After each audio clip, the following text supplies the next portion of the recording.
Hello friends, இன்றைக்கி நம்ம சேனலில் கோவிலில் செய்கிற மாதிரி புளி சாதம் எப்படி செய்கிறதுன்னு தான் பார்க்க போகிறோம். இப்போ நம்ம புளிக்காய்ச்சல் எப்படி செய்கிறதுன்னு பார்த்துடலாம். ஃபஸ்ட்டு பார்த்திங்கன்னா ஒரு 6லேருந்து 7 காஞ்ச மிளகாய் உங்களுக்கு தேவையான அளவு எண்ணெய் ஊற்றி அதில் ஃப்ரை பண்ண ஆரம்பிச்சிடுங்க. தேவையான அளவு கடுகு சேர்த்துருங்க. கடுகு நல்லா பொரிஞ்சு வந்ததுக்கப்புறமா இதில் உளுத்தம் பருப்பு சேர்த்துக்கோங்க. நெக்ஸ்ட்டு நம்ம இதில் கட்டி பெருங்காயம் சேர்த்துடலாம்.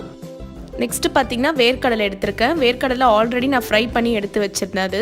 இது இப்போ பார்க்கும்போது நிறைய இருக்க மாதிரி தெரியும், ஆனால் நீங்கள் சாதத்தோடு மிக்ஸ் பண்ணும்போது அப்போ கரெக்டாக இருக்கும்.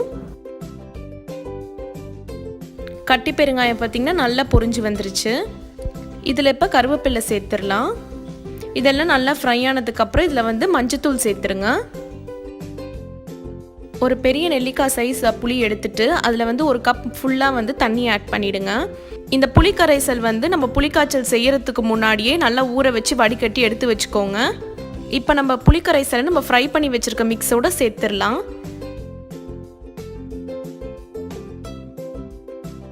இதில் இப்போ தேவையான அளவு உப்பு சேர்த்துருங்க. உப்பு சேர்த்துட்ட பிறகு இது நல்லா கொதிக்கட்டும். கொதித்து நல்லா சுண்டி வந்ததுக்கப்புறமா நம்ம புளிக்காய்ச்சல் ரெடி ஆயிரும். ரொம்பவே சிம்பிளான புளிக்காய்ச்சல் இப்போ ரெடி ஆயிடுச்சு. நெக்ஸ்ட்டு பார்த்திங்கன்னா நம்ம புளி சாதத்தில் சேர்க்குறதுக்கு பவுடர் ரெடி பண்ண போகிறோம். இந்த பவுடர் சேர்க்குறதுனால நம்மளோட புளி சாதம் கோவிலில் செய்கிற புளி சாதம் மாதிரியே டேஸ்ட் கொடுக்கும்.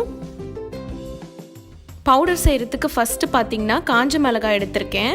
அதுக்கப்புறம் பார்த்திங்கன்னா வெந்தயம் எடுத்திருக்கேன். வெந்தயம் கசக்கும், அதனால் நீங்கள் கொஞ்சமாக எடுத்துக்கோங்க, அதுவே போதும். நெக்ஸ்ட்டு பார்த்திங்கன்னா தனியா எடுத்திருக்கேன். தனியா பார்த்திங்கன்னா ஒரு 4 to 5 டீஸ்பூன் சேர்த்துக்கோங்க. நான் இந்த டீஸ்பூனால் 4 டீஸ்பூன் சேர்த்துருக்கேன்.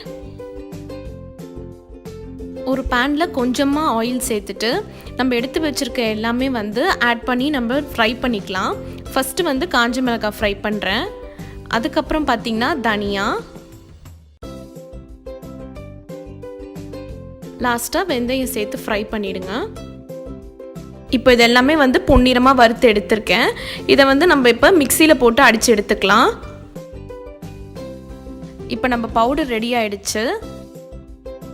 இப்போ நம்ம ஒயிட் ரைஸில் 1 ஸ்பூன் அளவுக்கு பொடி ஆட் பண்ணிவிட்டு அதுக்கப்புறமா உங்களுக்கு தேவையான அளவு புளிக்காய்ச்சல் சேர்த்துருங்க.